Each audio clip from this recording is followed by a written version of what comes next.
नमस्ते, मैं doctor Sunil Pawar, gastroenterologist और लीवर स्पेशलिस्ट विमाननगर पुणे यहाँ पे प्रैक्टिस करता हूँ। यह चैनल मैंने पेट से संबंधित बीमारी के जानकारी के लिए बनाया है। अगर आपको रेगुलर अपडेट चाहिए तो सब्सक्राइब करें और बेल आइकॉन पे क्लिक करें।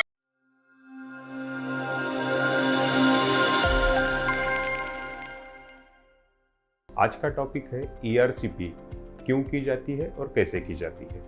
ERCP इसका फुल फॉर्म है एंडोस्कोपिक रिट्रोग्रेड कोलेंजियोपैनक्रेटिकोग्राफी। सुनने में थोड़ा कॉम्प्लिकेटेड लगता है। ERCP क्या है, इसके पहले हम ये लीवर और पैनक्रियाज उधर के एनाटॉमी के बारे में थोड़ा जानेंगे। लीवर जो कि हमारे पेट के ऊपरी हिस्से में रहता है, वो बाइल तैयार करता है। ये बाइल अलग अलग डक्ट से होके गॉल ब्लैडर में स्टोर होता है। गॉल ब्लैडर में बाइल जब हम खाना खाते हैं, वो स्टमक से होकर इंटेस्टाइन में जब खाना जाता है तो यहाँ से एक सिग्नल गॉल ब्लैडर को जाता है, जहाँ से गॉल ब्लैडर ये बाइल पंप करता है और बाइल डक्ट के थ्रू ये स्मॉल इंटेस्टाइन में आता है और डाइजेशन में हेल्प करता है। सिमिलरली पैनक्रियाज एक ऑर्गन है, वो भी लीवर के थोड़े निचले हिस्से में रहता है।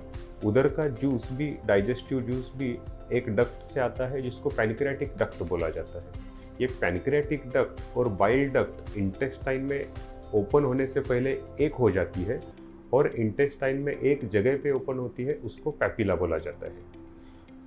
ERCP ये प्रोसीजर बाइल डक्ट और पैनक्रियाटिक डक्ट की बीमारियों को जानने के लिए और कुछ बीमारी मिलती है तो उसको ट्रीट करने के लिए यूज़ की जाती है। तो अब हम समझेंगे ERCP फुल फॉर्म का मतलब क्या है। ERCP में E stands for endoscopic. Endoscopic मतलब ERCP स्कोप एक रहता है जो कि थिन रबर ट्यूब रहता है, उसके एंड के साइड में कैमरा और लाइट सोर्स रहता है। जनरली गैस्ट्रोस्कोपी और कोलोनोस्कोपी में एंड में कैमरा और लाइट सोर्स रहता है, ERCP के एंड के साइड में कैमरा और लाइट सोर्स रहता है। दूसरा है रिट्रोग्रेड, क्योंकि हमें इंटेस्टाइन में जाते हैं और इंटेस्टाइन से बाइल डक्ट या पैनक्रियाटिक डक्ट में जाते हैं, इसलिए उसको रिट्रोग्रेड कहते हैं, मतलब उल्टा हम डक्ट्स में जाते हैं। और थर्ड उसका पार्ट है कोलेंजियोपैनक्रेटिकोग्राफी। कोलेंजियो मतलब बाइल डक्ट, पैनक्रियाटिकोग्राफी मतलब पैनक्रियाटिक डक्ट। अब हम जानते हैं कि ERCP क्यों की जाती है। जैसे कि हमने देखा, ERCP बाइल डक्ट और पैनक्रियाटिक डक्ट के बीमारियों के लिए की जाती है। और इनकी बीमारियां रहती क्या है? बाइल डक्ट और पैनक्रियाटिक डक्ट में स्टोन हो सकते हैं, जिसके चलते वो ब्लॉक हो जाते हैं, उसमें इन्फेक्शन हो सकता है। सेकेंड, बाइल डक्ट या पैनक्रियाटिक डक्ट नैरो होती है, स्ट्रक्चर होता है उसमें, उसके वजह से भी पेशेंट को जॉन्डिस होता है या पैनक्रियास के बीमारियों में पेन होता है। तो इन कंडीशन में ERCP प्रोसीजर की जाती है। अब हम जानते हैं कि ERCP प्रोसीजर कैसे की जाती है। ERCP प्रोसीजर में पेशेंट को 6 से 7 घंटों के लिए फास्टिंग रखा जाता है। अगर पेशेंट को ब्लड प्रेशर का तकलीफ है तो 6 घंटे पहले उनको ब्लड प्रेशर का मेडिसिन दिया जाता है। अगर पेशेंट डायबिटिक है तो ERCP के दिन उन्होंने डायबिटीज़ का मेडिसिन नहीं लेना चाहिए। अगर पेशेंट को कोई ब्लड थिनर चालू है तो आपके डॉक्टर आपको वो कैसा एडजस्ट करना है वो आपको समझाएंगे। ERCP के वक्त पेशेंट को टेबल पे लाई डाउन किया जाता है, एक स्प्रे किया जाता है जो कि अनस्थीसिया स्प्रे रहता है और गले में और माउथ में नमनेस उससे आता है।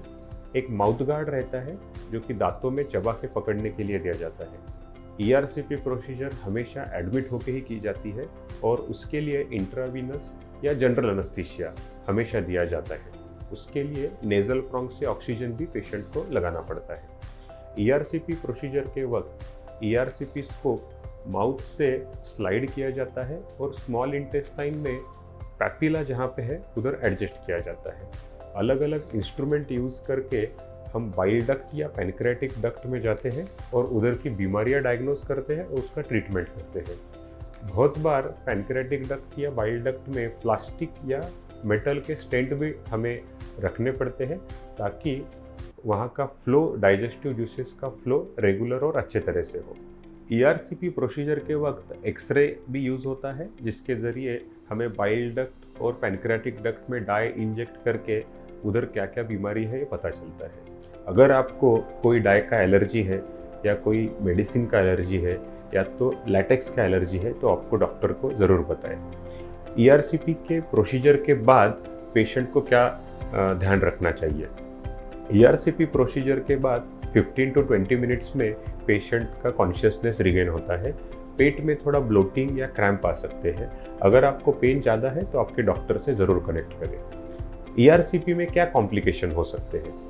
ईआरसीपी के वक्त पैनक्रियाज में स्वेलिंग आ सकती है जिसको पैनक्रियाटाइटिस कहा जाता है।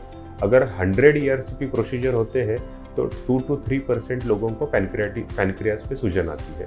जनरली ये माइल्ड रहती है, 1 या 2 दिन में इम्प्रूव हो जाती है। दूसरा, ब्लीडिंग या कभी कभी इंटेस्टाइन को जख्म भी हो सकती है। इन कंक्लूजन, आज हमने देखा कि ईआरसीपी है क्या, ईआरसीपी क्यों की जाती है और ईआरसीपी कैसे की जाती है।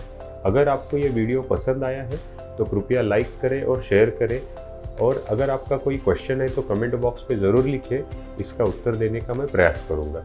Thank you.